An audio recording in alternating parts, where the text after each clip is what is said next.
بسم اللہ الرحمن الرحیم۔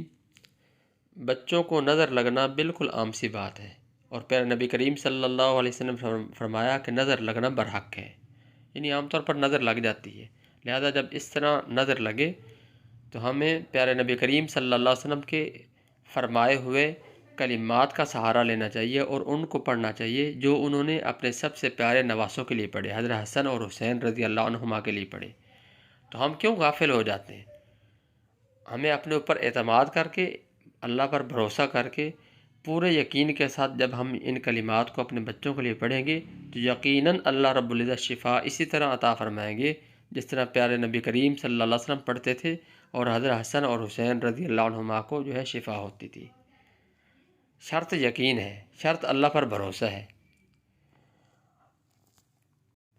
پیارے نبی کریم صلی اللہ علیہ وسلم سے بڑا کوئی عامل ہو نہیں سکتا، اور پیارے نبی کریم صلی اللہ علیہ وسلم سے بڑا کوئی پیر کامل ہو نہیں سکتا، تو ہم کیوں ان کے فرمائے ہوئے کلمات سے ہم غافل ہو جاتے ہیں؟ لہذا ہمیں فوری طور پر ان کلمات کو یاد کرنا چاہیے۔ سنت عمل بھی ہے اور اللہ رب العزت کی طرف سے شفا بھی ہے۔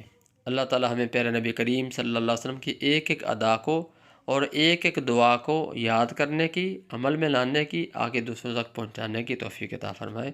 لے جی دعا پڑھتے ہیں۔ بسم اللہ الرحمن الرحیم۔ وعن ابن عباس رضی اللہ عنہ قال كان رسول اللہ صلی اللہ علیہ وسلم يعوذ الحسن والحسین اعیذکما بکلمات اللہ التامۃ من کل شیطان وہامۃ ومن کل عین لامۃ ویقول ان اباکما کان یعوذ بہما اسماعیل و اسحاق۔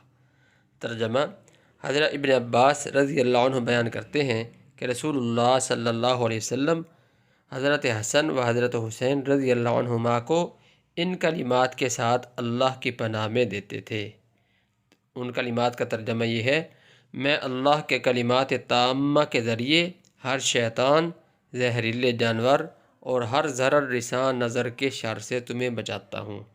اور آپ علیہ السلام فرمایا کرتے تھے کہ تمہارے باپ یعنی ابراہیم علیہ السلام ان کلمات کے ذریعے اپنے بیٹوں اسماعیل علیہ السلام و اسحاق علیہ السلام کے لیے پناہ طلب کیا کرتے تھے۔ اگر کسی بھائی کو پچھلے کلمات سمجھ نہ آئے ہو تو وہ یہاں سے پڑھ لے: اعیذ بکلمات اللہ التامۃ من کل شیطان وہامۃ ومن کل عین لامۃ۔ اور ایک اور حدیث میں آتا ہے اعوذ بکلمات اللہ التامۃ، دونوں درست ہیں۔ بخاری شریف میں بھی یہ حدیث ہے اور مسلم شریف میں بھی ہے، سنن ابی داؤد میں بھی ہے، اس کے حوالے بھی درج ہیں، تو اس کو لازمی یاد کر لیں۔ جیسا کہ اس حدیث میں دیکھیں: اعیذکما بکلمات اللہ التامۃ من کل شیطان وہامۃ ومن کل عین لامۃ۔ اللہ تعالی ہمیں عمل کرنے کی توفیق عطا فرمائے۔